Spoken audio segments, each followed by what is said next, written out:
আজ বেলা 11টায় র্যাব ৬ যশোরের একটি টিম আলোচিত সুমন হত্যার ১ নং আসামি মমিন গাজীকে ফুলতলা স্বাস্থ্য কমপ্লেক্সে স্বাস্থ্য পরীক্ষার পরে ফুলতলা থানাতে হস্তান্তর করেন। পরবর্তী সময়ে ফুলতলা থানার ওসি তদন্ত মনিরুজ্জামানের জিজ্ঞাসাবাদ শেষে ৫ দিনের রিমান্ড আবেদন করে ফুলতলা সিএমএম ম্যাজিস্ট্রেট কোর্ট বরাবর প্রেরণ করা হয় এবং একই সাথে খুলনা জেলা কারাগারে পাঠানোর নির্দেশ দেন। প্রাথমিকভাবে সুমন হত্যার ১ নং আসামি মমিন গাজী র্যাব ৬ যশোরকে গুরুত্বপূর্ণ তথ্য প্রদান করে এবং একইভাবে ফুলতলা থানাকেও মমিন গাজী সুমন হত্যার নেপথ্যে চাঞ্চল্যকর তথ্য দেয়, যাদের মধ্যে তরিকুল মোল্লা পিতা ইসাক মোল্লা, মোহাম্মদ রবিউল মোল্লা পিতা আরশাদ আলী মোল্লা, ফয়সাল বিশ্বাস পিতা মৃত গোলাম বিশ্বাস, মোহাম্মদ নাজিম ওরফে নায়েক গাজী পিতা মৃত ওহাব গাজী, মোহাম্মদ রনি বিশ্বাস পিতা ফারুক বিশ্বাস, মোহাম্মদ মাসুম গাজী পিতা নাজিম ওরফে নায়েক গাজী, সাদ্দাম মোড়ল পিতা নাজের মোড়ল, শাহিদ মোড়ল পিতা নাজের মোড়ল সর্বসং ফুলতলা জেলা খুলনার নাম উল্লেখ করেন এবং একই মামলায় ৫ জনের নাম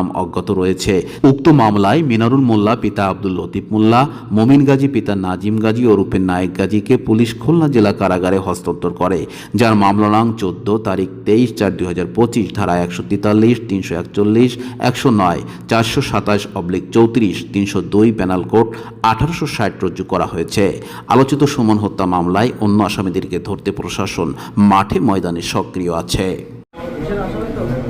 হ্যাঁ, ঠিক আছে।